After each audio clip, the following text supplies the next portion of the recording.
startup and its legal steps. So before that, I want to share the great example of the RC of startup today here. So the great example of startup in RC is, I believe, it's ISBR. We all know that.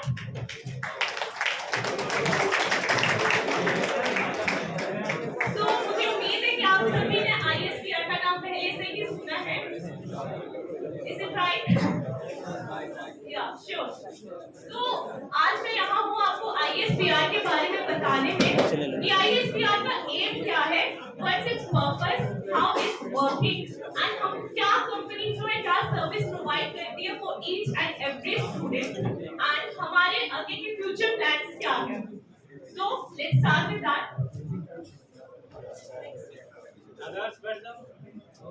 So welcome to our company. So let's start with that. What we do, what's our motive in ISBR? I'm audible in the last? Yeah, sure. Is it visible? Okay, just focusing what I'm saying. That's important, right? So let me tell you who we are and what's our motive of ISBR. Now it's fine? Okay, let's start. So what's our motive of ISBR? It's an open learning platform to all the students from school, universities as well as colleges. हमारा क्या motive है कि maximum students from school, from university, from your colleges participate in technology field, space field, and in space medicine, and especially and in our research and development program. So let me tell you what are these things and how it can help you. हमारा main motive है कि maximum students. Let me tell me one thing. When you heard about space, what's come to your mind? Anyone? जब आप space के बारे में सुनते हो तो आपके दिमाग में क्या आता है?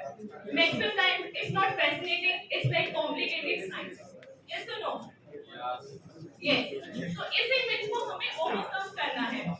डेफिनेटली पुराने जमाने में क्या होता था कि मैक्सिमम स्टूडेंट जब साइंस नहीं लेते थे तो साइंस में उनके लिए मिथ थी कि जो स्टूडेंट साइंस में पार्टिसिपेट कर रहे हैं, साइंस स्ट्रीम को चूज कर रहे हैं, दे आर इंटेलिजेंट, राइट? ऐसा होता था. फिर मैक्सिमम स्टूडेंट्स ने साइंस में पार्टिसिपेट लिया तो बनते कौन? ऐसा नहीं है. हर साइंस वाला इंटेलिजेंट नहीं है. It's just a different path. Same as applied in the space. बहुत कम लोग इसे जानते हैं, बहुत ही कम. सो मैक्सिमम लोग जानते हैं, उन्हें लगता है कि they are so intelligent, so brilliant mind, और ये बहुत कॉम्प्लिकेटेड है. तो इसी मिथ को ओवरकम करने के लिए हम स्कूल लेवल से स्टार्ट करना चाहते हैं, ताकि स्कूल लेवल से भी बच्चों में एक कैपेसिटी आए, वो चीजों को समझे, इनसे नॉन हो, उन्हें एक कॉम्प्लिकेटेड ना हो. इसलिए हम स्कूल लेवल से स्टार्ट करते हैं. हमारे स्कूल में भी काफी लैब है. सबसे पहले बात करते हैं, एक तो यहाँ आरसी में सभी को पता है ना, आरसी में यहाँ लैब है.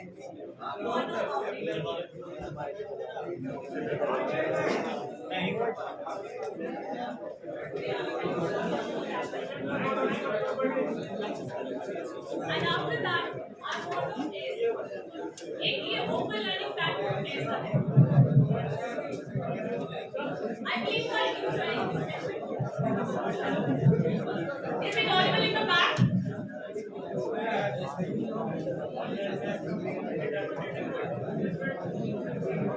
तो एक ओपन लर्निंग प्लेटफॉर्म कैसा है सभी के लिए. हमारा मोटिव यही नहीं है. It's related to technology too, but it's not about कि तुम स्पेशली इंजीनियरिंग ही चाहिए हमें स्पेस से regarding. If you have that curiosity, if you have that kind of passion, you can participate in that. That's our motive. क्योंकि जब एक rocket ऊपर जाता है, it's not about engineer, it's about electronics too, design too, and most importantly is propulsion. और जब हम किसी को ऊपर वहाँ भेजते हैं तो वो person definitely is not an engineer. Astronaut का भी engineer maximum time नहीं होता है. He has the knowledge, but what happens वो वहाँ ऊपर जाते हैं research करने के लिए. He can be a doctor, he can be any R&D professor, anything. So इस myth को अपने दिमाग से निकाल दीजिए कि अगर आप टेक्नोलॉजी से रिलेटेड हैं, अगर आप इंजीनियर हैं, तभी आप स्पेस में जा सकते हैं, स्पेस से रिगार्डिंग पढ़ सकते हैं। I hope that I cleared my motive regarding ISPR to all the people here. Next slide, please. So I told you that it is an open learning platform to all the students in college, universities, and in schools too. What we're doing, we provide you the online classes and offline courses. We also work with the students with project-based learning. हम project जैसे आपकी capacity होगी, जितनी आपकी curiosity होगी, हम आपको उसी हिसाब से पढ़ाएंगे। अगर आप चाहते हैं कि आप इसे अर्निंग कर सकें तो हम आपको वैसा पढ़ाएंगे। अगर आप चाहते हैं कि आप इसमें रिसर्च करना चाहते हैं, we have Metroid. I hope you know what is a Metroid, right? So we have a Metroid. अगर आपको उसमें रिसर्च करनी है, आप उसमें कर सकते हैं। So next slide please. And ISPR में नीचे RC लैब में मैक्सिमम किसी को पता है, कोई बता सकता है कि वहाँ पे क्या काम होता है? Anyone? अरे आपके कॉलेज में you should know that. What's going on here? So नीचे let me clear this. What we doing? We have a rocket, we have a quadcopter, we have a satellite module. We working on them. And when I'm talking about we work on rocket, it doesn't mean that we are just preparing and you can show up at home that okay we are preparing rocket. No, if you are preparing the small rocket or large rocket, you should launch that. I hope so कि आप सभी ने देखा होगा कि हम काफी बार में लॉन्चिंग करते हैं, फेक भी होते हैं, सक्सेसफुल भी होते हैं। किसी ने देखा कभी?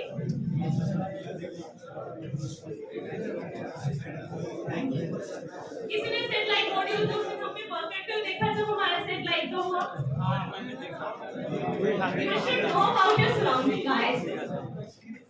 क्योंकि जो आपके आरसी लैब में है पूरे नोट्स एरिया में नहीं है, you should know about that.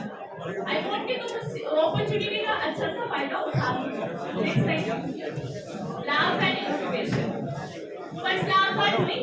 In space, it's only 30% theory and 70% practical of the work. जब भी आप यहाँ पे पार्टिसिपेट करेंगे, देखिए मैं बार-बार इस चीज को बोल रही हूँ, अपने दिमाग से निकाल दीजिए कि आप किसी डिफरेंट स्ट्रीम से हैं।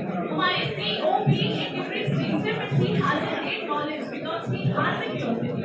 If you have curiosity, you are going to work on that. And believe me, if you have curiosity and you're working on them, you're going to get success in your life, definitely. So research lab, what we're doing, we are developing the research lab. We are practicing rocket model, satellite, and quadcopter. As well as we are also working on the engines too. Next. So हमारी company, आप में से किसी student ने क्या हमारे अंदर उसने इंटर्नशिप नहीं किया? Not a single student here. Okay.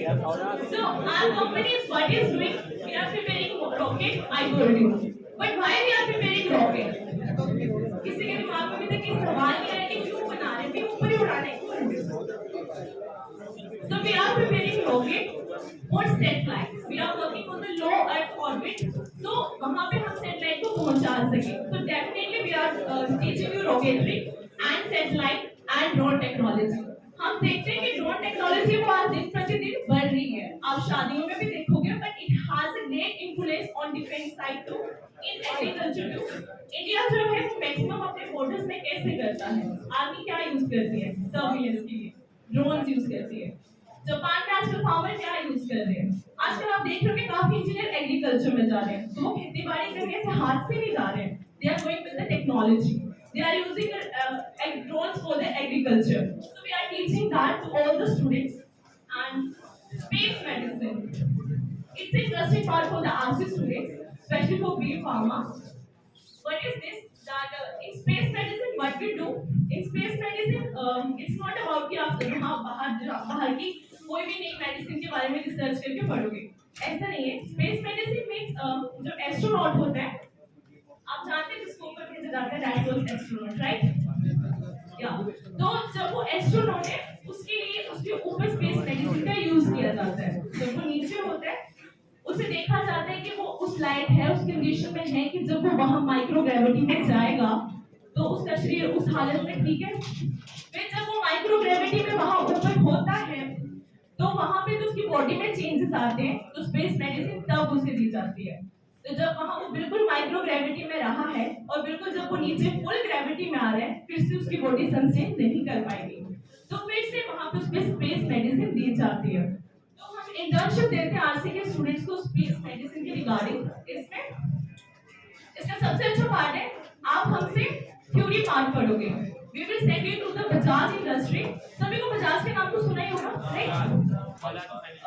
We will send you to the industry, not that one, another one too. वहां पे आप प्रैक्टिकल्स करोगे and definitely if you are going to work here, अच्छे से वहां काम करोगे, they will give you the placements. It's a great opportunity for the RC students, internship, training and placement. If you have the capability, you are going to take a good placement in those industries. And next, astronomy. So आप देख रहे होंगे what we are doing. We are also teaching you rocketry, astronomy, space research, space rover. किसी को space rover पता है क्या होता है? Okay, I'll tell you. बाहर बहुत ज़्यादा ऐसा होता है कि हर जगह एस्ट्रोनॉट्स नहीं जा सकते। एस्ट्रोनॉट सिर्फ मून तक है, स्पेस स्टेशन तक है। पर आपने सुना होगा कि मार्स में पानी मिला है, तो क्या वहाँ पे कोई इंसान था जो कुएं से पानी निकाल रहा था? नहीं, वहाँ पे रोबोट था।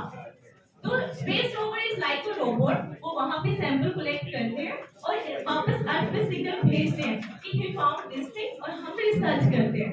दैट्स व्हाई वी नो कि किस प्लैनेट पे क्या चल रहा है। हर जगह इंसान नहीं जा सकता, इतनी कैपेबिलिटी नहीं है। And the most interesting part is why we are choosing space. Why we are choosing space? See, it's so kind of a little bit embarrassing. आपके ही कॉलेज में यहाँ नीचे आरसी लैब है regarding space. I'll tell you again, ये north India में सिर्फ इकलौती ही ऐसी लैब है, and you guys had a great opportunity, but you still don't know about this lab. See, you have a great opportunity. Please take advantage of that. So, why we choosing space?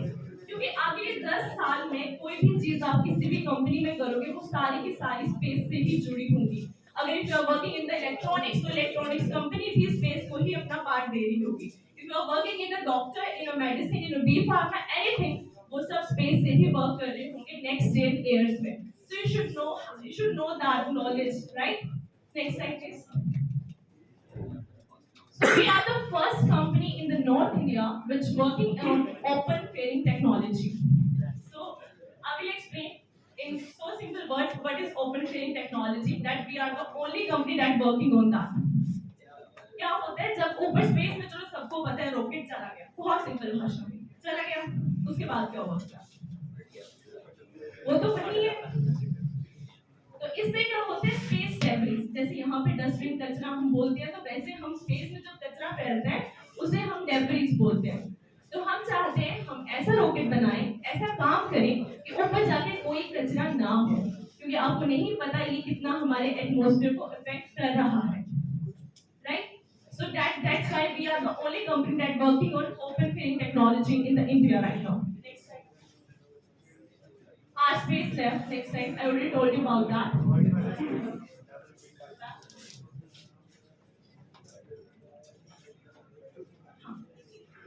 Next, future plans are reusable rocket.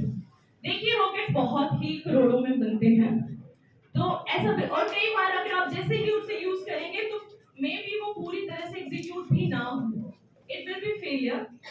पर maximum time अब India इस like हो गया कि failure नहीं होते, और दूसरी कंट्रीज के भी हम प्रोजेक्ट्स लेते हैं। तो what we are going to do, we are going to make a reusable rockets.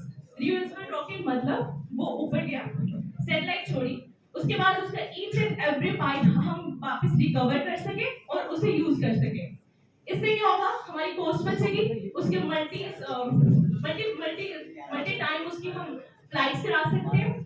तो ये बहुत ही नई दो टेक्नोलॉजी जिन पे हम वर्क कर रहे हैं राइट नाउ, एक रीयूजेबल, एक open firing technology. Next, our target for future I already discussed with that. Next, we all know that. Next, so I don't know about you, but in 2020 what happened that in RC students and with Ankit sir, they launched the 3-kilometer rocket first time in India. So it's a great accomplishment for the RC. So you guys can also participate, because those students who had participate definitely they doesn't have the background from the technology, right? Next, अब हमारा main focus है international rocket competition in 2023। हम RC में ही organise करना चाहते हैं कहीं से, एक्चुअली कर रहे हैं इसे। So why we are going to do this? एक तो ये कभी भी आज तक नहीं हुआ है, इंटरनेशनल रॉकेट कंपटीशन आज तक कहीं भी नहीं हुआ है। ऊपर से अगर आप हमारे पास, आप क्या, हमारे पास maximum more than 1000 student internship लेके गए हैं, वही इसमें पार्टिसिपेट कर रहे हैं, ताकि ज्यादा से ज्यादा यूथ को स्पेस के बारे में पता चले और वो इस पे अच्छे से काम कर सके और अपनी क्लास से बाहर निकल के देख सके कि उनकी सराउंडिंग में क्या हो रहा है, क्या नहीं हो रहा है। And for the further discussion, I would like to invite Mr. Ankit Kumar, CEO of ISVR.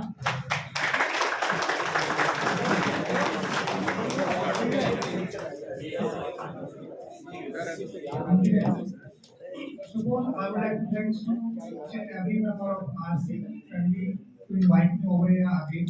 And I'm happy to share my experience about my startup. अभी तक आप लोगों ने देखा है कि लोग कर क्या रहे हैं, बट आज का जो टॉपिक है कि स्टार्टअप कैसे होता है, कैसे आप अपना स्टार्टअप कर सकते हैं, उसके अंदर किस तरीके की प्रॉब्लम्स आती हैं, क्या उसके सॉल्यूशन हैं, किस तरीके से आप आगे बढ़ेंगे। फर्स्ट ऑफ ऑल मैं आपको बता देता हूँ, अभी तक Indian space food and research के नाम से मेरी ऑर्गेनाइजेशन थी। Then in 2023 I got the incubation from IIT Roorkee. हमारा ऑफिस आईआईटी रुड़की में भी है और उसके बाद हम लोगों ने एज अ प्राइवेट लिमिटेड अपने आप को स्टैब्लिश किया। बिसाइड आईएसवीआर मेरी 3 और कंपनियां हैं। Devanand power private limited that is registered in Delhi, ability one four solution private limited and one more is going on. And जैसे ही ये चीजें कंप्लीट हो जाएंगी, I will be the first person in north India who has startup around 4 and 5। तो startup क्या है, entrepreneur बनने के लिए हम लोग क्या करना होता है। कोई भी स्टार्टिंग से या मैं बोलूं कॉलेज लाइफ से ये चीज डिसाइड नहीं कर पाता कि हमें क्या करना है। आपको लगता है ना कि यार मैंने डिसाइड किया था कि मैं इंजीनियरिंग बनूंगा या कुछ भी बनेगा। जब मैं आरसी में स्टूडेंट था, I was student over here in 2015 and till 2019 I have done my bachelors in technology from here in electronics and communication engineering. तो कोई भी ऐसी चीज नहीं है, जैसा बेंसी ने बताया कि अगर स्पेस की बात करेंगे तो मेरी भी कोई स्पेशल फील्ड नहीं, स्पेस से रिलेटेड, बट मैंने किया है, रिसर्च किया है, देन आज आपके सामने एज अ सीईओ आईएसवीआर खड़ा। तो क्या होगा 2015 एंड 19 में जब मैं स्टूडेंट था, मैं सोचता था मुझे सिर्फ एक ही चीज करनी है, I want to prepare themselves for the army.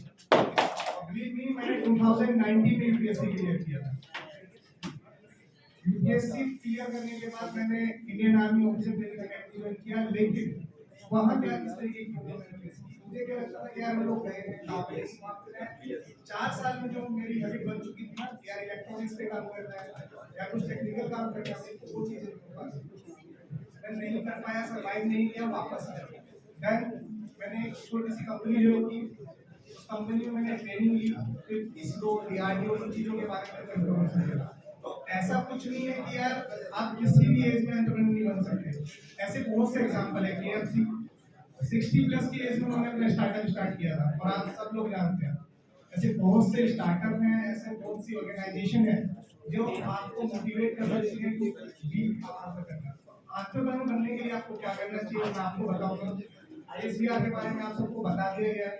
और अगर आप चाहते हैं कि आप अपना स्टार्टअप करें, तो सबसे पहले अपने आप को इतना कैपेबल बना लो कि कोई अगर कुछ प्रोवाइड करा रहा है ना, तो उसको सुनो यार। स्टार्टअप स्टार्ट करने का मतलब ये नहीं है कि गए एक प्राइवेट लिमिटेड कंपनी में रजिस्टर करा ली और शुरू हो गया। बहुत प्रॉब्लम आती है, रात को कोई सोता नहीं है, कोई अपनी फैमिली से नहीं मिल पाता है। एंटरप्रेन्योर बनना इतना इजी है ही नहीं। आप लोगों को, बहुत से लोगों को क्या लगता है कि यार हम लोग इंजीनियरिंग कंप्लीट करेंगे, एक अच्छी सी मस्त कंपनी ज्वाइन करेंगे, आईटी सेक्टर में बैठेंगे, प्रोग्रामिंग करेंगे, 1 लाख रुपया सैलरी होगी। उस 1 लाख को अर्न करने के लिए आपको क्या करना होगा, कभी सोचा है? अभी तक कितने स्टार्टअप के बारे में आप लोग जानते हैं? कोई है आईएसवीआर के इसके अलावा किसी और स्टार्टअप के बारे में जानते हो? एनीवन?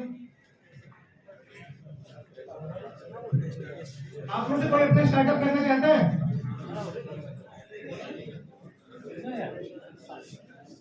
बनना चाहता है क्या एंटरप्रेन्योर, या फिर सबको नौकरियां करनी है जाके 15,000 रुपये महीना? कोई रिस्पॉन्स ही नहीं है। अभी आप लोगों का डिसीजन ही नहीं है कुछ। How to plan for a startup and legal and ethics steps। अब देखो आपके सामने स्टेप्स है। स्टार्टअप के बारे में इंट्रोडक्शन देने की नीड नहीं है, इंट्रोडक्शन काफी कुछ हो चुका है। स्टार्टअप क्या होता है या किस तरीके से होता है।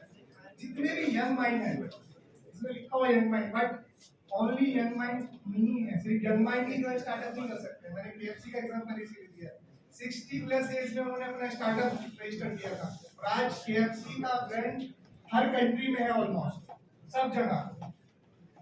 लेकिन एज ए यंग माइंड, मैं खुद यंगस्टर हूं तो मैं कह सकता हूं कि यार जो यंग माइंड होते हैं उनके माइंड में नए नए जो है आइडियाज आते हैं। आइडिया कैसे आते हैं?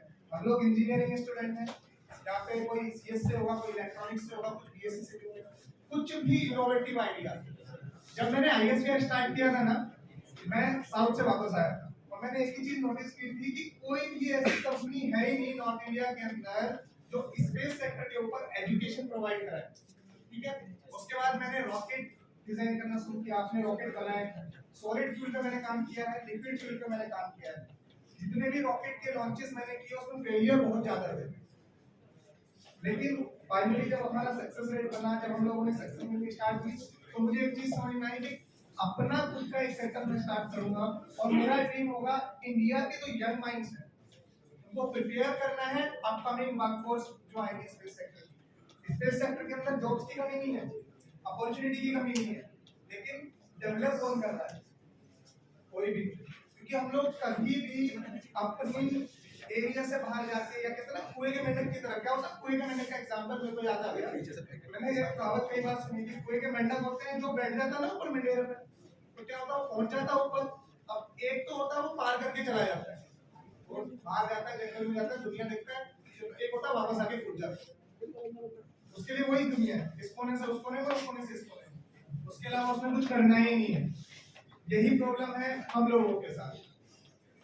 स्पेस सेक्टर हो, बीबीए, एमबीए, मैनेजमेंट या कोई भी सेक्टर हो, एंटरप्रेन्योर बनने के लिए आपको अपने आप को पहचानना है। कोई भी आइडिया, एक सिंगल आइडिया आपका स्टार्टअप तैयार करा सकता है। मेरे पास सॉलिड फ्यूल के साथ एसएस का पेटेंट है, ट्यूबसाइड का मेरे पास पेटेंट है, और ये पेटेंट मैंने स्टार्ट करने से पहले ही सोच लिया कि मुझे कराने हैं। ओपन कैरिंग रॉकेट सिर्फ इंडिया में ही नहीं, वर्ल्ड में कोई नहीं कर रहा है। You can check on Google. Open caring technology के लिए बहुत मेहनत की है, बहुत टाइम दिया है। मेरी पूरी टीम ने इस पे इतनी मेहनत की है ना कि हम लोगों को ये नहीं पता होता था कि सुबह कब हो रही है और शाम कब हो रही है। तो सबसे पहले अपने आप को डेवलप करो, एक डिसीजन तो लो यार। किसी को ऐप बनाना होगा, किसी को कोडिंग करनी होगी, या किसी को इलेक्ट्रॉनिक्स का कोई पार्ट बनाना होगा, उसके अंदर इनोवेटिव क्या कर सकते हो? ऐसा क्या है जो सिर्फ आप जानते हो, कोई और नहीं जानता? या ऐसा कौन सा स्टार्टअप है या ऐसा कौन सी कंपनी है जिससे आप इंस्पायर्ड हो सकते हो? ये चीजें आप डिसाइड करोगे, तब जाके ग्रुप तैयार होगा। कुछ यंग माइंड से इकट्ठे होंगे, कुछ गलत आइडिया आएंगे, कुछ अच्छे आइडिया आएंगे, उसके बाद एक स्टार्टअप स्टार्ट होगा। तब आप अपने आप को रजिस्टर कर सकते हैं। मैं आपको बता के चला जाऊंगा कि रजिस्टर कैसे करना है, किस तरीके की प्रॉब्लम मुझे आई या किस तरीके की प्रॉब्लम आपको आएगी, बट डिपेंड करता है आप लोगों के ऊपर कि आप कितना उसके बारे में सोचते हैं कि हमें करना है या नहीं करना है। ठीक है, यहाँ पे कुछ पॉइंट्स लिखे हुए हैं, funding, structure of entity, compliances and licence. सबसे पहले फंडिंग की बात कर लेते हैं, क्योंकि सबसे पहला सवाल जब आप अपनी जर्नी स्टार्ट करोगे आपके माइंड में आएगा यार पैसा कहाँ से आएगा, मैं कैसे स्टार्ट करूं और मैं ही क्यों करूं? आता है माइंड में किसी के? किसी ने कभी सोचा है कि यार एक छोटी सी शॉप भी डालनी है? मैं सोचना सिर्फ बिजनेस कंपनी चलाना, इससे पहले रेस्टोरेंट चलाया मैंने। डिपेंड करता है आप किस लेवल पर सोचते हैं। जब कोई यहाँ ऐसा है जिसका फैमिली बिजनेस हो,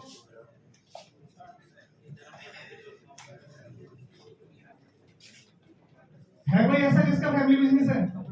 कोई भी बिजनेस, किसी की शॉप या किसी तरीके की फैक्ट्री, आपका तो फैमिली बिजनेस है भाई, है ना?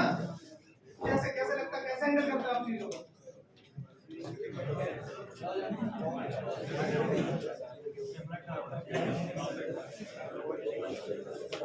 कभी लीगल प्रॉब्लम फेस की है बिजनेस के अंदर? तो मैं वही पूछ रहा हूँ ना, जब आपका फैमिली बिजनेस है या आप कोई बिजनेस रन कर रहे हो, उसको कैसे हैंडल करते हो? क्या लगता है कि आप उसे आगे बढ़ा पाओगे as a engineer? Trading licence और कोई है जिसका खुद का बिजनेस, कोई शॉप या किसी के माइंड में कोई आइडिया हो, कर लो यार अपना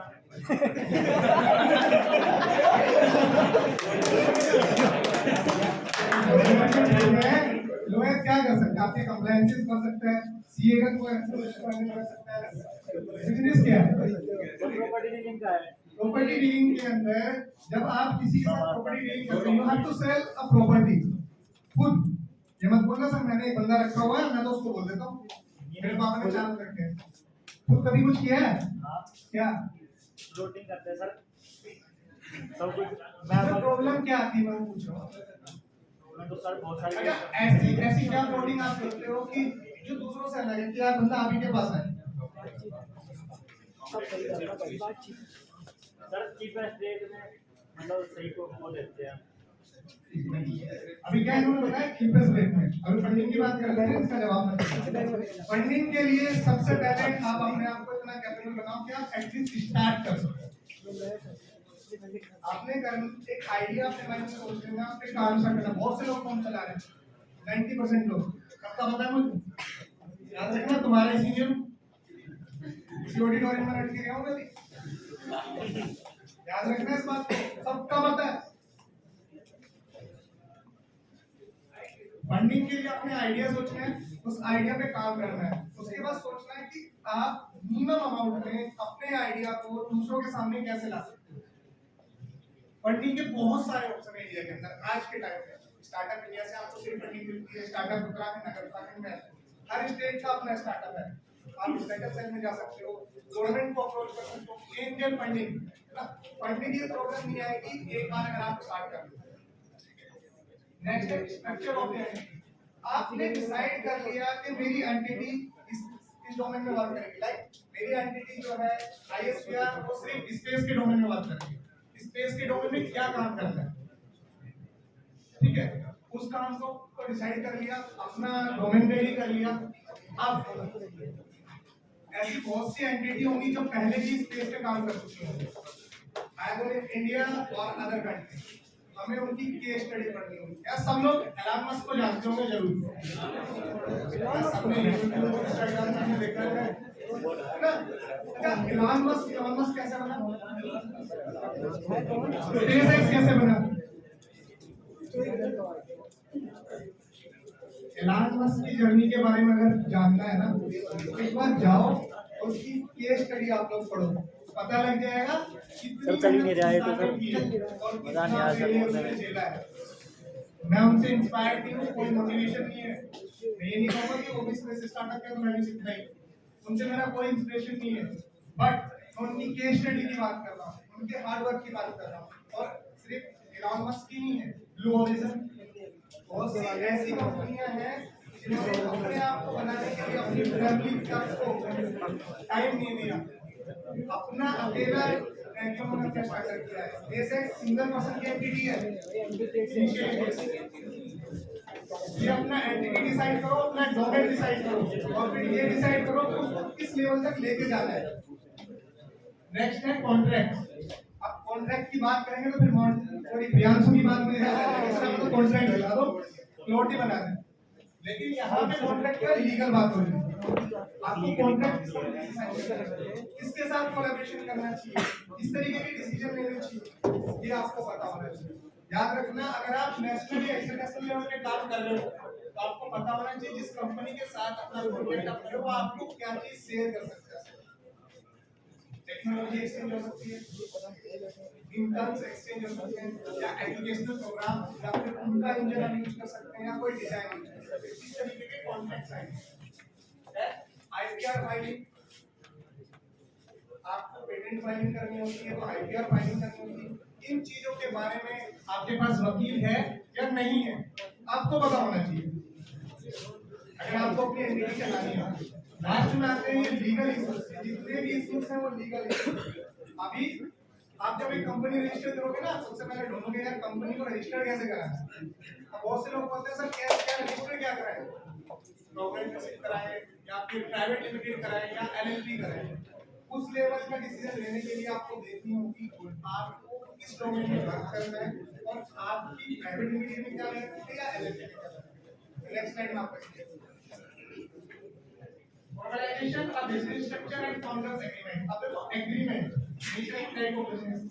अभी मैंने तीन चार एग्जांपल आपको दिए थे, private limited, corporateship, partnership, partnership, limited eligibility partnership etcetera. These are the way in which you can register your startup. आप अपनी कंपनी को, अपनी एंटिटी को इन सब के अंडर जो है रजिस्टर कर सकते हैं।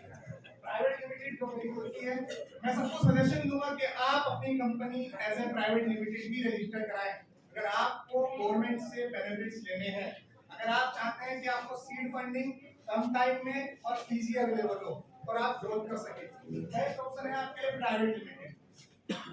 इससे एक चीज और याद आई, चाइना के बारे में आप सब लोग जानते हैं, कोरोना वायरस, चाइना को बोला जाता है यार वहां से कुछ फेक होती है या ऐसा कुछ है। Chilli chicken.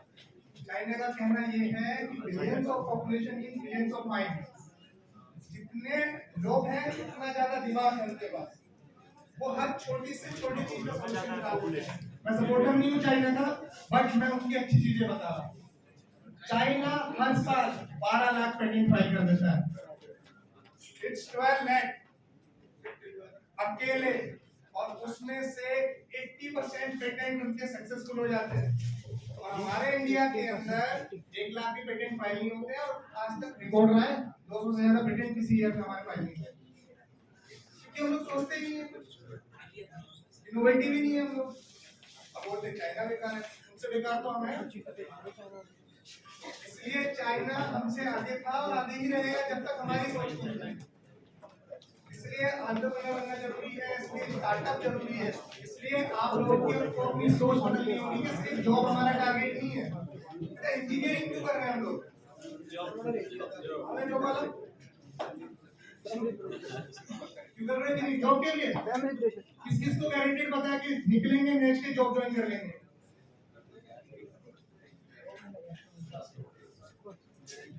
बिजनेस के अंदर अगर आप हारे या जीते, दोनों आपका, सब आपका, लेकिन जॉब के अंदर अगर कुछ भी प्रॉब्लम हुई ना, तो बॉस ने क्या करना है आप अच्छे से जानते हो। सीएस वालों के प्रोग्राम उल्टे हो जाने हैं और इलेक्ट्रॉनिक्स वाले के कनेक्शन नहीं होने, सबको पता है। लेकिन जब बंदा अपना स्टार्टअप करता है ना, एक एक चीज सोचता है, हमेशा उसके दिमाग में उसका स्टार्टअप चल रहा होता है, रात को नींद नहीं आती है, पता रहता है ना कि अगले दिन क्या करना है। मैं कुछ सोचता हूं तो यार रूटीन में हो गया, कुछ तो करना चाहिए, अपना स्टार्टअप इसलिए जरूरी है। कंपनी जिस तरीके से आप रजिस्टर करें, अब बिजनेस लाइसेंस के लिए कैसे अप्लाई करेंगे? हर कंपनी के लिए एक लाइसेंस होता है। देखो सबसे पहले स्टार्ट होता है कंपनी रजिस्टर कराना, सर्टिफिकेट ऑफ इंकॉर्पोरेशन आपका आ जाएगा, किसी भी सीए से करा लो, बस आपको पता होना चाहिए, नॉलेज होना चाहिए कि आप कंपनी किस एक्ट के थ्रू रजिस्टर करा रहे हैं, किस एरिया में रजिस्टर करा रहे हैं, आपकी कंपनी का रेवेन्यू मॉडल क्या होगा। उसके बाद आप जाओ किसी भी सीए के पास, रजिस्टर होना चाहिए, उससे बात करो, वो आपकी कंपनी रजिस्टर करा के देगा। सर्टिफिकेट ऑफ इंकॉर्पोरेशन आपको मिल जाएगा 10 as a private limited. First thing is that you should have your incorporation certificate. आपकी कंपनी जिस नाम से आप चाहते हो आपके पास रजिस्टर्ड होनी चाहिए, ठीक है। एमसीए की साइट के अंदर आपकी कंपनी आपके नाम से अगर रजिस्टर्ड है तो आप अपनी कंपनी को आगे बढ़ा सकते हैं। टैक्सेशन की अंडरस्टैंडिंग, अकाउंटिंग के लोग, मैं ये नहीं कह रहा यार आप लोग जाके अकाउंटिंग करो, पर as a founder, as a owner आपको एटलीस्ट इतना पता होना चाहिए कि कंप्लायंसेस क्या है, किस तरीके की पेमेंट्स आपको करनी है। ये आपसे जो पेमेंट की डिमांड कर रहा है या लाइसेंस के लिए अप्लाई कर रहा है या आपकी एजीएम मीटिंग करा रहा है या आपकी आईटीआर फाइलिंग कर रहा है, उसका क्या बेनिफिट है, क्या वो होनी चाहिए या नहीं होनी चाहिए, क्या आपके पास जीएसटी सर्टिफिकेट होना चाहिए या नहीं होना चाहिए। These are the things we should have keep in our mind when we are going to register as a startup. Okay? और दूसरी चीज, स्टार्टअप इंडिया की बात होती है, स्टार्टअप इंडिया के अंदर आपको रजिस्टर होना है, उसके लिए आपके पास इंफॉर्मेशन सर्टिफिकेट, पैन कार्ड, आपकी वेबसाइट का लिंक, ये मैंडेटरी है। दूसरा आपकी इंटेंट, आपका आइडिया, आपके माइंड में क्या चल रहा है उसको एक्सप्लेन करना आना चाहिए। मैं स्टार्टअप इंडिया की साइट पर क्या आपको किस तरीके से रजिस्टर, ये चीजें आपके अंदर होनी चाहिए। दूसरा आपकी जो कंपनी है 7 साल से पुरानी नहीं होनी चाहिए, लेटेस्ट होनी चाहिए।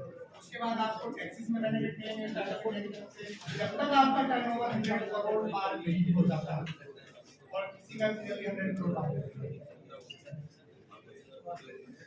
अब लेबर लो, अब देखो इसमें सारे एक्ट लिखे हुए हैं, industrial dispute act 1947, startup application act, आप सबको इन लॉज की इंफॉर्मेशन होनी चाहिए, लेबर लॉज का आपको पता होना चाहिए एज अ ओनर।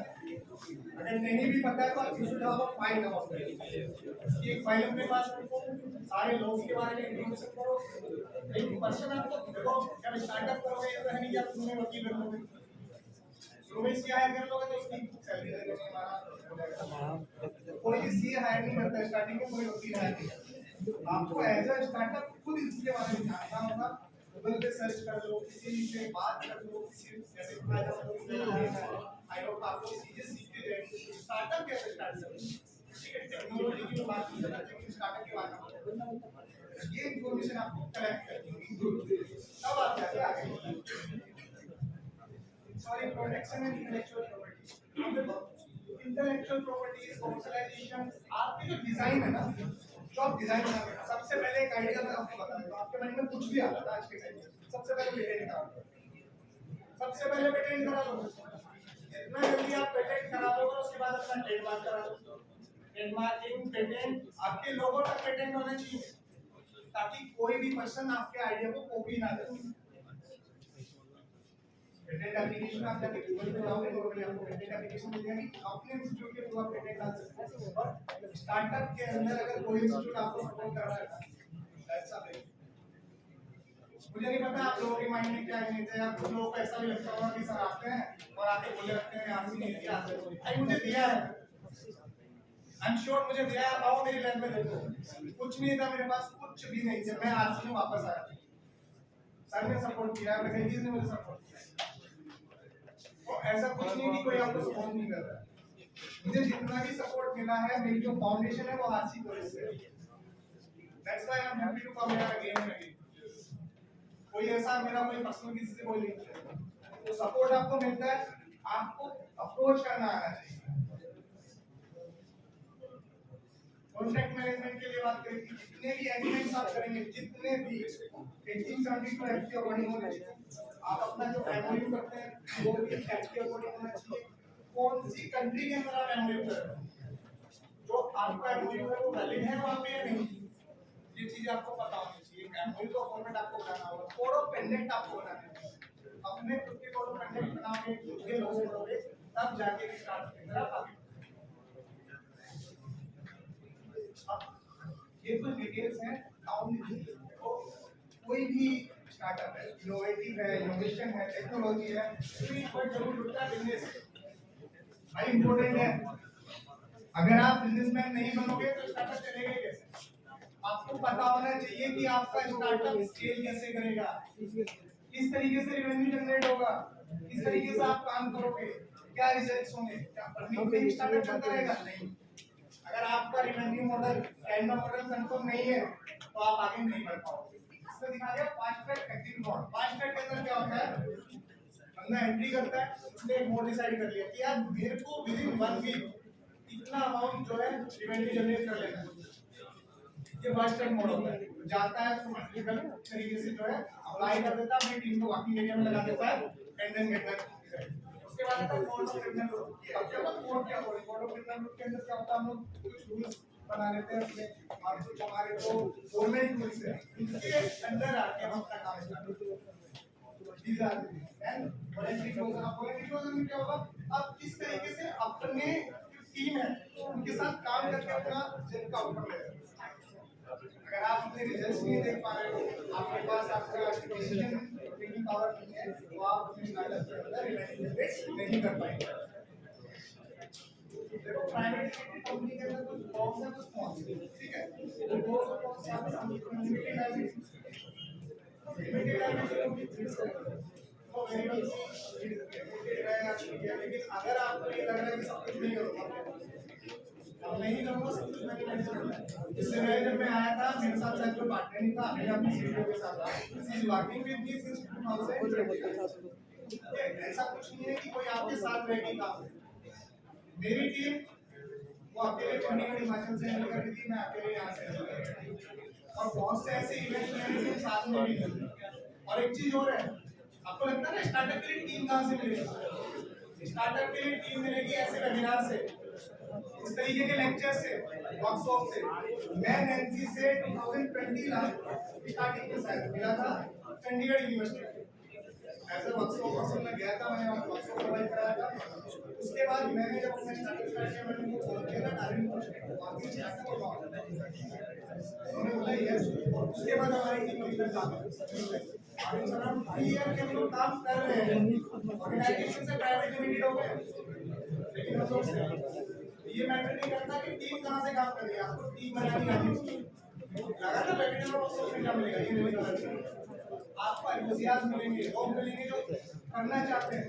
और अगर आपके पास कुछ भी नहीं है ना, कोई भी आइडिया नहीं है, तो अभी बस सोच में क्या सक्सेसफुल हो। एक जॉब करने वाला पर्सन मुझे नहीं लगता सक्सेसफुल है, कोई गारंटी है कि फिर से कोविड आ जाएगा। दो चीजें देखिए, उसके बाद पार्टनरशिप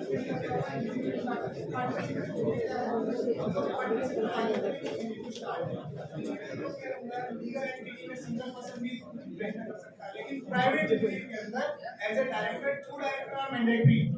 अगर आप प्राइवेट लिमिटेड में रजिस्टर करना चाहते हो तो आपके पास 2 डायरेक्टर होने जरूरी है। सपोज अगर मैं हूं तो मेरे साथ एक पर्सन और होना चाहिए डायरेक्टर, और उसके ऊपर भी डिपेंड करता है कि आप कितने डायरेक्टर के साथ कितनी इक्विटी पे काम कर रहे हो।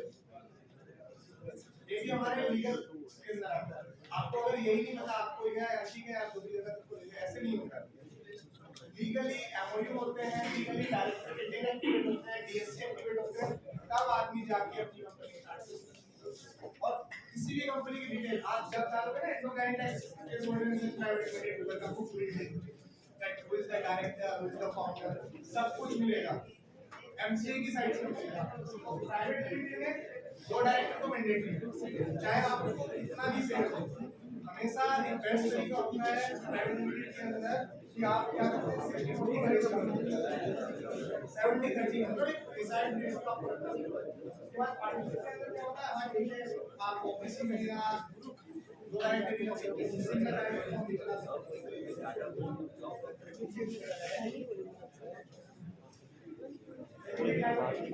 एलएलपी इसको बोलते हैं।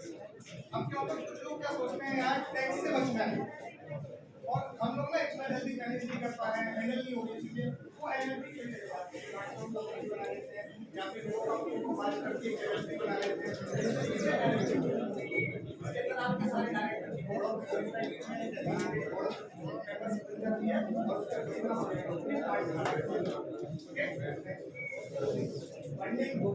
फिर से एक पॉइंट वापस आ रहा है, फंडिंग। सबसे इम्पोर्टेंट पॉइंट है स्टार्टअप के लिए, एंटरप्रेन्योर के लिए फंडिंग कैसे होगी।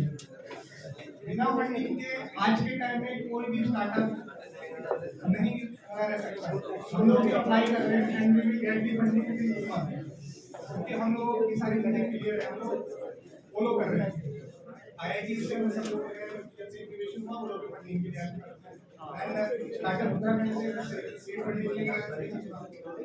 फंडिंग के अंदर क्या होता है, सेल्फ फंडिंग। सबसे पहले आता है सेल्फ फंडिंग। जैसे मेरी कंपनी थी, मैंने स्टार्ट किया, मैंने सेल्फ फाइनेंस इनिशियल स्टेज में जो भी एक्सपेंस था मैंने खुद से किया। ये मेरी प्रॉब्लम थी, मुझे करना था।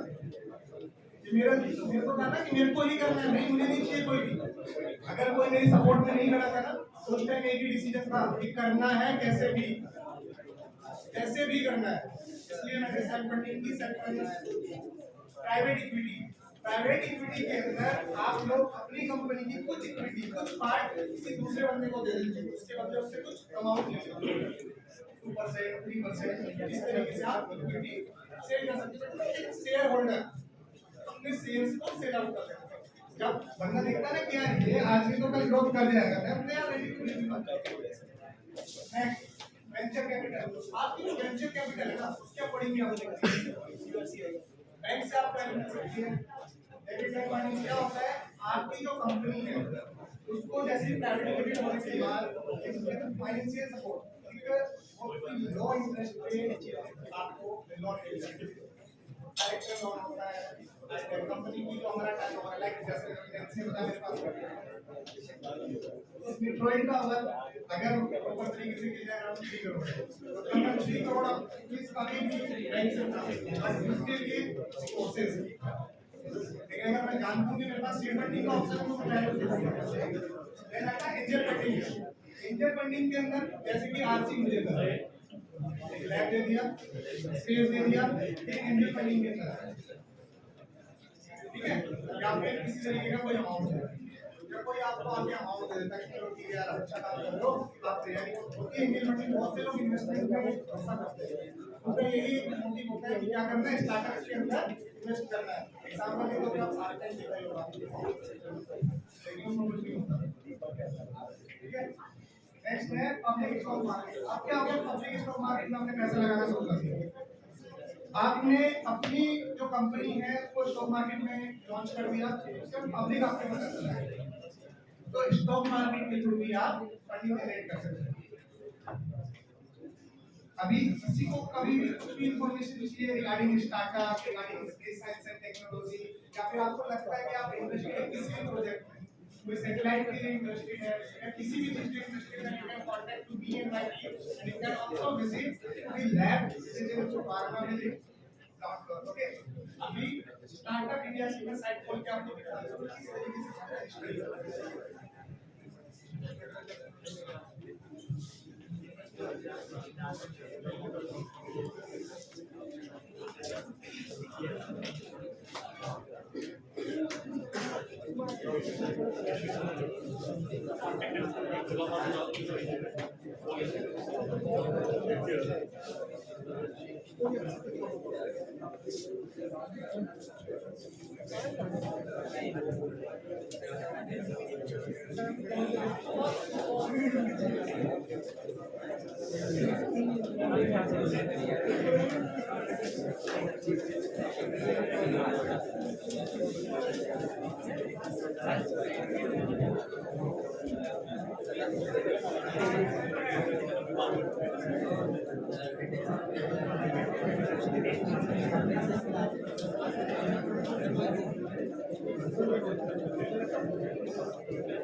सबसे पहले आप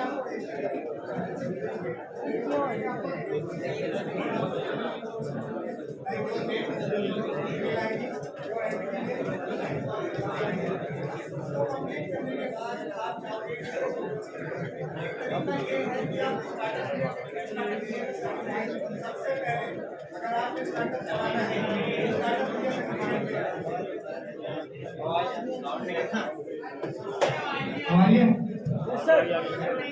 स्टार्टअप नहीं आए तो भैया बाहर चला जाओ। स्टार्टअप इंडिया का सर्टिफिकेट अगर आपको लेना है तो आप स्टार्टअप इंडिया की साइट पर जाएंगे। ठीक है, स्टार्टअप इंडिया की साइट पर आप रजिस्टर करेंगे। यहाँ से जो प्रोसेस होता है ना उसमें टाइम लगता है। इसका एक सॉल्यूशन निकाला है गवर्नमेंट ने कि स्टार्टअप इंडिया में जो भी लोग रजिस्टर कर रहे थे सर्टिफिकेट आने में 1 मंथ 2 मंथ 3 मंथ इस तरीके से टाइम जा रहा था। दूसरी बात ये होती है जब आप स्टार्टअप इंडिया रजिस्टर करते हो ना, वहाँ पे कुछ क्वेश्चंस के आंसर देते हो, जैसे कि आपका आइडिया यूनिक क्यों है, आप रेवेन्यू कैसे जनरेट करोगे, आपको क्या लगता है कि आप इनोवेशन में हैं या वेल्थ में हैं, इस तरीके के कुछ क्वेश्चंस एक इंटरव्यू टाइप होता है जो स्टूडेंट्स आपको लिखने होते हैं। ठीक है, मैं आपको NSWS की साइट से दिखाऊंगा, इजी है। आप अगर अपने स्टार्टअप को रजिस्टर करना चाहते हैं आप डायरेक्ट जाएंगे, लिखेंगे NSWS। ठीक है, गूगल पे NSWS लिखना है, सेम इसी की तरह खुलेगा। NSWS में जाके आप अपने आप को रजिस्टर करेंगे। मैं आपको भी दिखाऊंगा अपने प्रोफाइल को।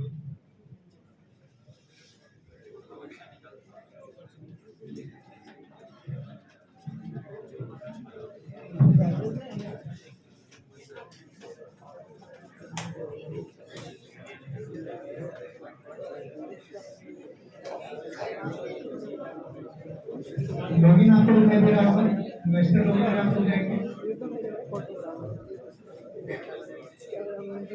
और यहाँ पे जितनी भी मिनिस्ट्रीज आपके साथ जुड़ेंगे, आपको लगता होगा कि यार स्टार्टअप इंडिया क्यों सपोर्ट कर रहा है, तो गवर्नमेंट ऑफ इंडिया की जो मिनिस्ट्रीज है उसके साथ जुड़ा हुआ है, इसलिए आपको सपोर्ट कर रहा है।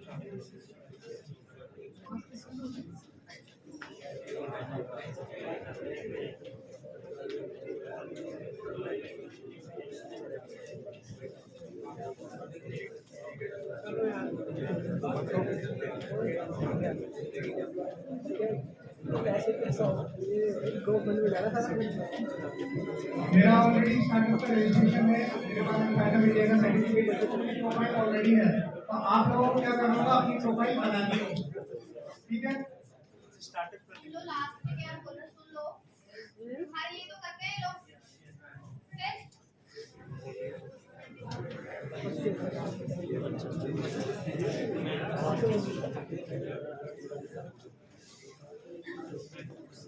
आपने देख लिया होगा नाम आ रहा है Indoplanet tech space holder research private limited. एक बात याद रखना, जब आप रजिस्टर करोगे तो उसके बाद में जो रजिस्ट्रेशन का ऑप्शन होगा उसके अंदर नाम बिल्कुल सेम डालना है जो आपके इंकॉर्पोरेशन सर्टिफिकेट के अंदर है, अदरवाइज कोई भी चेंजेस हुई तो आपको प्रॉब्लम है। उसके बाद अपना सिम नंबर, अपना कंपनी का पैन कार्ड, टैग नंबर, अपनी पिच डेक, वेबसाइट, और रेडी रहो कुछ ऐसी क्वेश्चन का आंसर देने के लिए जो शायद आपने सुने नहीं हो।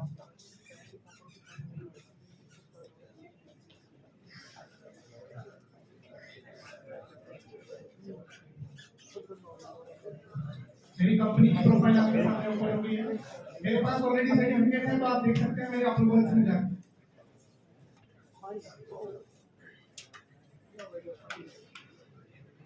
मैंने अपना साउंडिंग रोकेट का प्रोजेक्ट यहाँ पे डाला हुआ है। अगर आपके पास कोई प्रोजेक्ट है और आप प्रोजेक्ट पे काम करें तो आप वो भी यहाँ पे डाल सकते हो, आपको उसमें भी फंडिंग की हेल्प मिलेगी।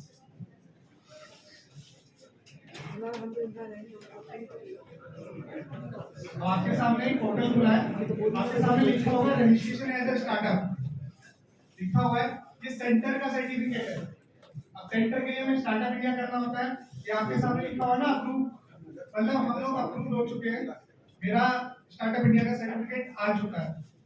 मैंने ये सर्टिफिकेट विदिन 1 डे ले लिया था।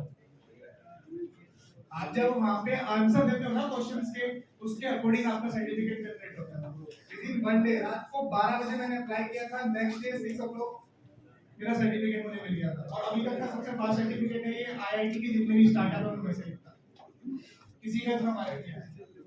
तो आप लोग ये चीजें कर सकते हैं, इनोवेटिव आइडिया अगर आपके पास है ना तो आपको फंडिंग भी मिलेगी और सपोर्ट भी मिलेगा, ठीक है। अब इसके लिए प्रोफाइल्स वगैरह बनाना वहां पे एक बार जाके देख लेना, आप रजिस्टर करते हो, और अगर किसी को कोई प्रॉब्लम आती है तो आप उससे आके मिल सकते हो, आगे सेम थिंग होती है स्टार्टअप उत्तराखंड के लिए। जब आप सेंटर का सर्टिफिकेट ले लोगे then you have to apply for the state certificate. मैं ये नहीं बोल रहा कि आप उत्तराखंड का ही लो, कोई भी स्टेट, हर स्टेट का अपना ही पोर्टल है स्टार्टअप के रिगार्डिंग।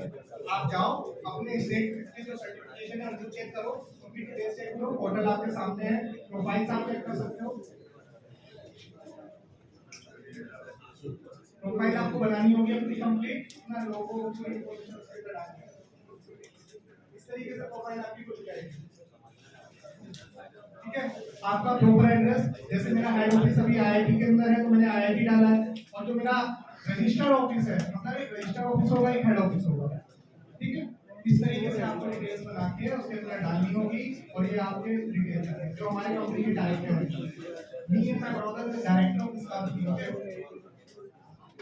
और हमारी सारी डिटेल्स एजुकेशन सब कुछ यहाँ फिल करनी होती है। उसके बाद आपको कुछ क्वेश्चंस के आंसर देने होंगे 1000 वर्ड और 2000 वर्ड कि आपका आइडिया इनोवेटिव क्यों है, आपके स्टार्टअप को क्यों स्टार्टअप इंडिया दिया जाए, क्यों आप ही के आइडिया पे हम फोकस करें, ऐसा क्या बेनिफिट कंट्री को आप दे रहे हो कि आपका आइडिया सक्सेसफुल है या स्ट्रांग है, ठीक है।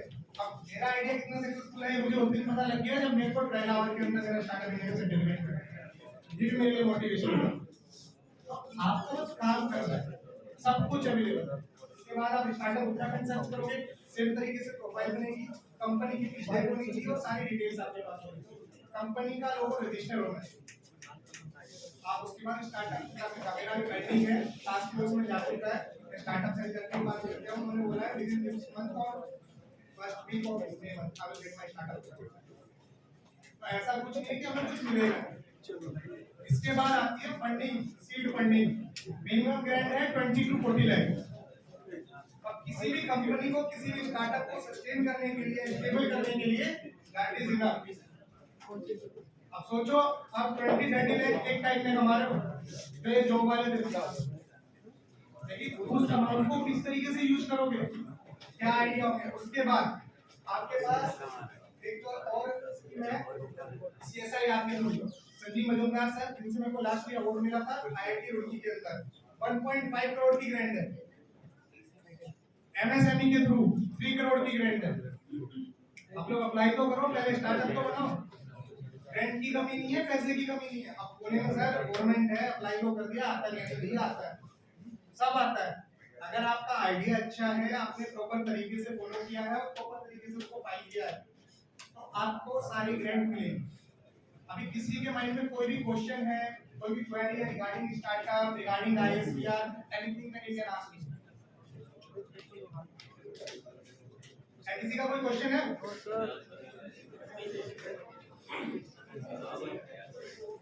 आदर्श माइक सर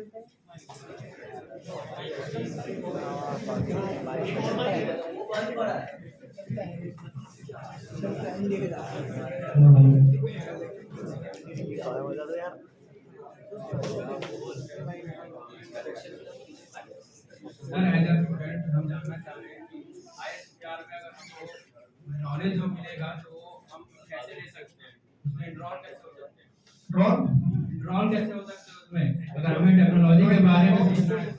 आप मैंने एक चीज क्लियर कर दी है, हम लोग बहुत ही नॉमिनल कॉस्ट के पर training, internship and courses provide कर रहे हैं और प्लस सर्टिफिकेट जो होंगे वो इंटरनेशनली हमारे वेरीफाइड है। उसके बाद जैसे बजाज इंडस्ट्री लीगल की कंपनी स्पेस मेडिसिन के बच्चे को वहां भेजते हैं ट्रेनिंग के लिए। उसके बाद जितने भी मेरे एमओयूज है like ISRO, Vigyan Bharati, Vigyan Prasar, equatorial space system Singapore, there are so many organisation who have my MOU.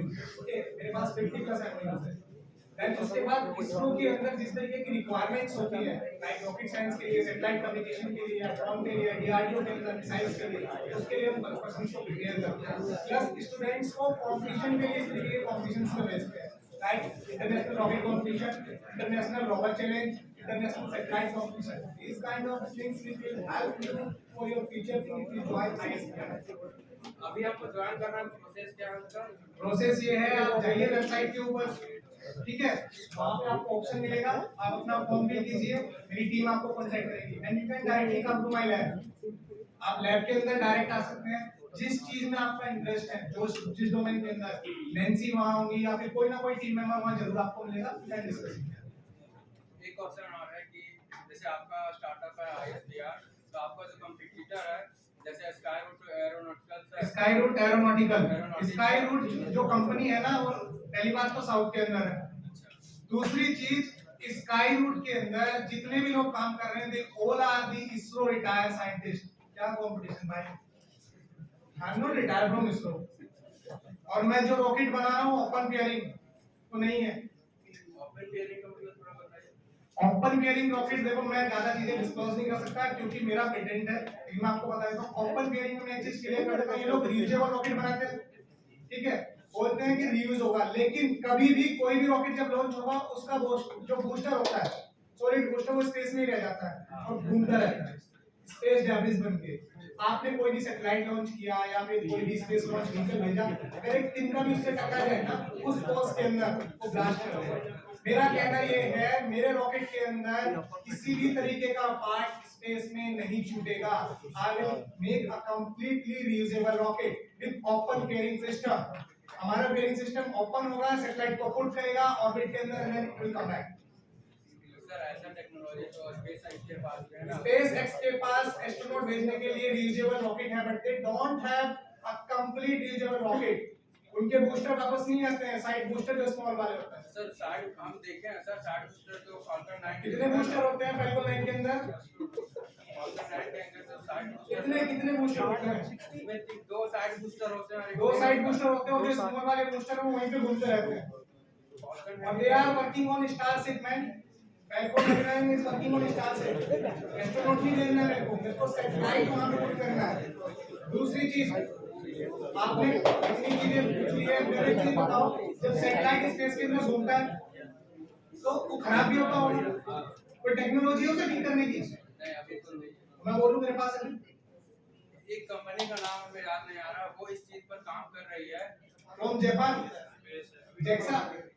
पता नहीं, याद नहीं है। उससे पूछो ना, जेक्सा में काम कर रहे हैं। और बरास्कर नाम है शायद, आदित्य बरास्कर साइंटिस्ट का नाम है, मेरा वही और के साथ। और सर अगर हम आईएसडीआर के साथ में इंडिविजुअल रॉकेट इत्यादि का अगर हम अध्ययन कर ब्रांच क्या है आपकी? हमारा सीएस है, कंप्यूटर साइंस है। तो आप इंजन में इंटरेस्टेड हो, कम्युनिकेशन सिस्टम में इंटरेस्टेड हो, सैटेलाइट सिस्टम में इंटरेस्टेड हो, ईवी सेक्शन में इंटरेस्टेड हो, या उसका पैराशूट इजेक्शन सिस्टम? हमें उसका कम्युनिकेशन में इंटरेस्ट है सर। Communication means coding? नहीं, उसमें जो टेक्नोलॉजी जो आता है सैटेलाइट कम्युनिकेशन, सैटेलाइट का कम्युनिकेशन सिस्टम आप जानना चाहते हो ना? इस तरीके से हम लोग कम्युनिकेट करते हैं। स्पेस के अंदर हमारा सैटेलाइट होता है, ग्राउंड स्टेशन के साथ उसका क्या कम्युनिकेशन होता है, राइट ना? मुझे ठीक है सर। और किसी का कोई क्वेश्चन?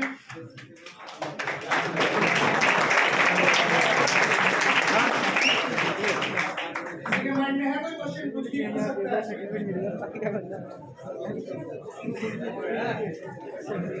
कैसे चलेगा? ब्रांच क्या आपकी? सीएससी क्यों दिया आपने?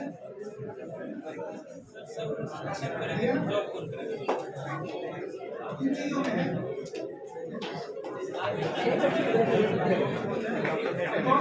अगर आपको लगता है ना कि आपका इंटरेस्ट है, सबसे पहले ये चीज देखिए कितना यूनिक है। एक मिनट भाई, कितना यूनिक है आपका आइडिया, और आपको उसके बारे में कितना पता है? जब मैंने रॉकेट स्टार्ट किया था, लेकिन मुझे एक चीज पता थी और मैंने सबको इतने अच्छे से सिखाया, तो आपने टाइम दिया, मैंने डिसाइड कर लो इलेक्ट्रॉनिक्स ये तो इलेक्ट्रॉनिक्स को समझते क्यों ऐसा सैटेलाइट इंडिया के आर्किटेक्चर के साथ जोड़ के इंडियन आर्मी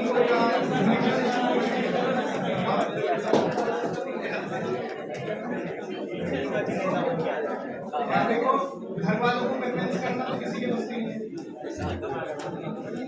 अब मैं सिर्फ अपना बता सकता हूँ, जब मैंने शुरू किया था ना और हमारा घर वालों, लेकिन अगर आप करना चाहते हो बाकी, देखो मेरे फादर पढ़े लिखे लेकिन वो सुन भी नहीं सकते, हम फार्मर फैमिली से, ठीक है? और बोला जाता है ना फार्मर फैमिली कम्युनिटी में जाए तो ऐसा नहीं कि घर वालों को कैसे समझाएं, कोई नहीं समझता जब तक आप उनको कुछ प्रूफ करके नहीं दिखा देते। जब मैंने 3 किलोमीटर लॉन्च किया था ना, सबसे ज्यादा खुश मेरे फादर हुए थे। उन्होंने एक ही चीज बोली थी, मुझे नहीं पता क्या हुआ, पता ही नहीं है मुझे कुछ क्या हुआ ना, मेरे पापा को ऐसा गेम पता है कि मैं क्या करता हूँ, एक्सप्लेन भी नहीं कर सकते, लेकिन वो पूछते कि यार कुछ हुआ है अच्छा और न्यूज़ में आया है, तो कुछ ऐसा करो कि उन लोगों को फील हो कि यार हमने अपने बच्चे को अगर किसी चीज में भेजा है तो अच्छा करे, ठीक है? और उसके बाद कन्विंस करने के लिए कोई तो होगा जो समझेगा, और स्टार्ट करो ना अभी से, कौन सा ये है, स्टार्ट करो, सोचो। मैंने थर्ड ईयर में स्टार्ट किया, आप पहले सोचो। सबका यही कहना है कि सर फैमिली को कन्विंस कैसे करेंगे, एंटरप्रेन्योर कैसे बनेंगे? फैमिली तो कहती है जल्दी से जॉब करो, अच्छी सी जो है जॉब मिल जाएगी, उसके बाद अच्छे पैसे आएंगे, शादी करो, अच्छे को एंड सेटल, यही है ना? लेकिन इसका सॉल्यूशन भी तो होगा कुछ। हाँ बोलोगे सर आपके पास क्या सॉल्यूशन? यही है ना? तो फिर मेरा सॉल्यूशन तो सीधा सा, मैंने इस चीज में पढ़ना है। मैंने अपनी फैमिली को एक ही चीज बोली है कि मैं कुछ भी करूंगा, ऐसा काम नहीं करूंगा जिसकी वजह से उनका सर नीचा हो, दैट्स इनफ, और कुछ करना ही नहीं मुझे इससे।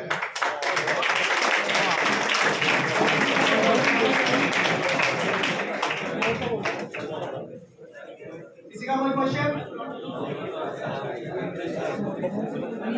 Startup India, startup Uttarakhand, seed funding, startup, space science, orbit, satellite, drone या communication system.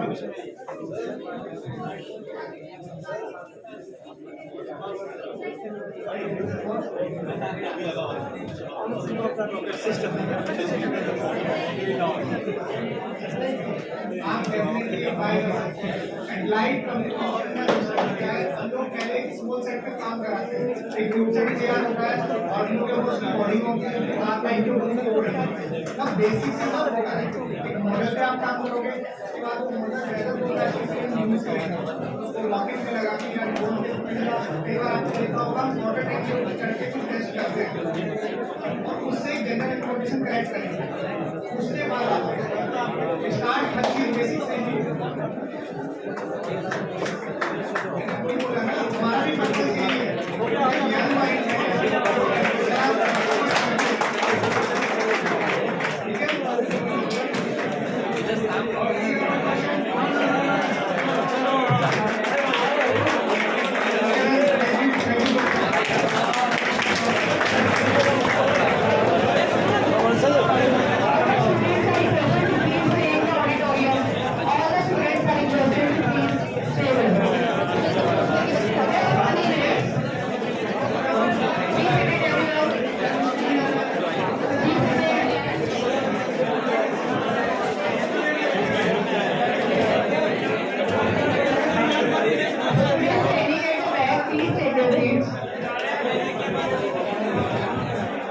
Thank you, Mr. R. Mr. Ankit and Ms. Nancy from ISPR Private Limited for sharing their words of knowledge and information to our students. Further, I request Dr. Yashveer Singh, Head Computer Science and Engineering Department, to please come on the dais to present the token of love and respect to our experts. I further request our experts to please sit down.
We are having the certificate of internship for them. I am announcing the name. Please, you are requested to come here and take your certificates. Navdeep from CSC second year. Pramit Madhav from CSC second year.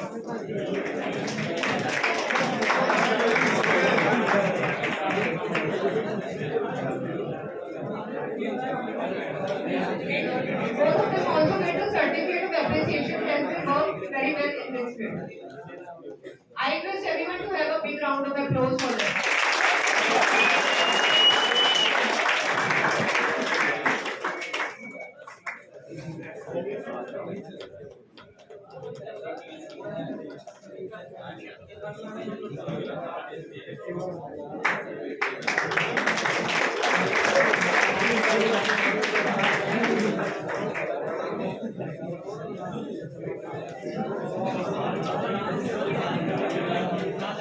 Now you are requested to move for the lunch.